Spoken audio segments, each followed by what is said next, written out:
Patan કોલેજનો ragging મામલાને લીધે સુરતની વીર નર્મદ યુનિવર્સિટી પણ હવે હરકતમાં આવી જવા પામી છે અને એલર્ટ થઈ ગઈ છે, જેને લીધે તેને 27 વિભાગોને એલર્ટ કરવામાં આવ્યા છે. પાટણ કોલેજમાં વિદ્યાર્થી રેગિંગ મામલાને લીધે Veer Narmad South Gujarat University VNSU પણ એલર્ટ થઈ જવા પામી છે. દક્ષિણ ગુજરાતની 300 કોલેજોને આ બાબતની સૂચના આપવામાં આવી છે. અલગ અલગ 27 જેટલી વિભાગોને પણ સૂચના આપવામાં આવી છે, જેમાં મેડિકલ કોલેજ અને પેરામેડિકલ કોલેજોને ખાસ સૂચના કરવામાં આવી છે અને સમાવેશ કરવામાં આવ્યો છે. યુનિવર્સિટીમાં પણ વિદ્યાર્થીઓના પ્રશ્નો લઈને કમિટી બનાવવામાં આવી છે. પણ જે પાટણ યુનિવર્સિટીમાં ઘટના બની છે એ ખૂબ જ ગંભીર છે. આપણી વીર નર્મદ દક્ષિણ ગુજરાત યુનિવર્સિટીની અંદર 300 કરતાં વધુ કોલેજો અને 27 કરતાં વિભાગોને અમે ઓલરેડી મૌખિક તો જાણ કરી જ દીધી છે અને આજે અમારી મિટિંગ પણ છે, એટલે તેમાં પણ અમે આ અંગે કડકાઈથી જરૂરી માહિતીઓ અને સૂચનાઓ આપનાર છે.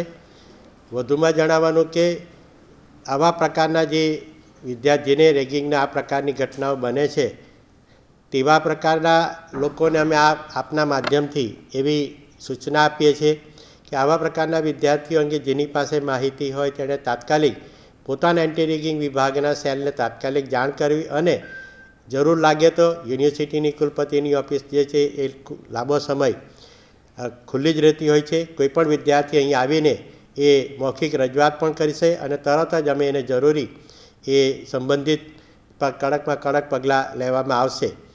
વધુમાં અમે આ તમામ કોલેજોને સૂચન પણ કરી રહ્યા છે, પરિપત્ર પણ કર્યા છે અને ખાસ કરીને જે અમારી મેડિકલ કોલેજો જે છે તે લોકોની પણ આજે અને 8 જેટલી મેડિકલ કોલેજ અને 50 કરતાં વધારે પેરામેડિકલ કોલેજો જે છે તે લોકોની પણ આજે અમારી કોમન મિટિંગ છે જ. તો તેની અંદર પણ અમે તે લોકોને કડકાઈથી આ બાબતમાં જરૂરી કાર્યવાહી કરવાની સૂચના આપી રહ્યા છે. પાટણ કોલેજમાં વિદ્યાર્થી રેગિંગ મામલાને કારણે સુરત VNSU પણ એલર્ટ થઈ ગઈ છે.